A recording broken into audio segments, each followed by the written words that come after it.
இப்படி எல்லாமே நம்ம தவற விட்டுட்டு உணரும் பொழுது இறைவன் அதை நன்மையாக மாற்றி அமைச்சு இருக்கும் பொழுது நம்ம இதுதான் பாதைன்னு போகக்கூடிய அளவுக்கு ஆயிடும். ஒரு கோவப்பட்டு ஒருத்தர் திட்டிடுறோம், அல்லது ஒரு சூழலில் உதவாமல் விட்டுறோம். ஒவ்வொரு காரியத்தையும் தவறும் பொழுதெல்லாம் நம்ம தடுக்கப்பட்டு தவற விட்டு தான் நிறைவடைகிறோம். அவசரமாக ஒரு காரியம் ஈடுபட போகிறோம், தடுக்கப்படுது. கோவப்பட்டுறோம், வருந்துடும். தடுக்கப்பட்டதுக்கப்புறம் உணர்ந்து பார்க்கும் பொழுது தடுக்கப்பட்டது நல்லதுதான் தெளிவார அளவுக்கு இது நல்லதாக போச்சுன்ற அளவுக்கு இருக்குது.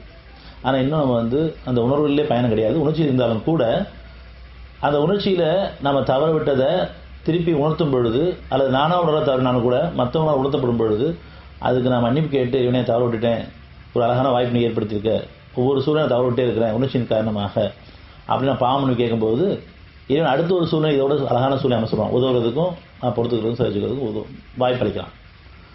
ஆனால் அப்படி வாய்ப்பளிக்கப்படும் பொழுது நாம் அதுதான் பாதைன்னு போயிடும். நான் அன்றைக்கி கோபமாக பேசுறதுனால தான் அவங்க இன்றைக்கி ஒழுங்காக நடந்துக்கிறாங்க அப்படிங்கிற அளவுக்கு எந்த ஒரு விஷயமும் சரி.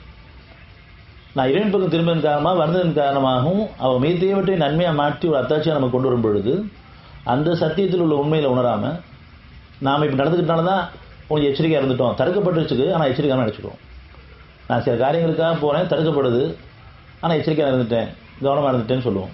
இல்லை தடுக்கப்பட்டு வழியே இல்லை, நீங்கள் தடுக்கப்பட்டே ஆகணும். ஏன்னா நீங்கள் நன்மையில் வாழ விரும்பிட்டீங்க, அவனுக்கு பொருத்தமாக வாழ விரும்பிட்டீங்க. அதன் காரணமாக நம்பிக்கை கொண்டவர்களையும் தூதர்களையும் காப்பாற்றுவத கடமையாக இருப்பதன் காரணமாக நம்ம பேச மன்னிக்கிறான், நன்மையாக மாற்றி அமைக்கிறான். நம்மளுடைய செயலையும் தடுக்கிறான், அதை நன்மையாக மாற்றி அமைக்கிறான். இப்படி நம்ம உணர்ச்சிகளில் தான் இருக்குது, விருதாச்சன வித்தியாசத்தில் இருக்குது. ஆனால் இன்னும் உணர்வுகள் வாழ ஆரம்பிக்கவே இல்லை. நம்ம அமைதிக்காக தான் அந்த மனசு கொடுக்கப்பட்டிருக்கு, சந்தோஷத்துக்காக மகிழ்ச்சிக்காக கிடையாது. நல்ல எண்ணம் கொண்டா மட்டும்தான் நம்ம நல்ல வாழ்க்கை வாழ முடியும். இது இறைவனுடைய தீர்ப்பாக இருக்குது. நான் நல்லா இருக்கணும்னு சொன்னால் என் குடும்பமும் சரி, என் கூட இருக்க உதவியாளர்களும் சரி, எனக்கு அறிமுகமான யாராக இருந்தாலும் நான் அவங்கள கெட்டு போக நினச்சேன்னு சொன்னால் நான் கெட்டு போயிடுவேன். இது இறைவனுடைய நீதியாக இருக்குது. நீங்கள் விரும்பியோ விரும்பாமலோ நல்லது நினச்சா மட்டும்தான் நமக்கு நல்ல வாழ்க்கை.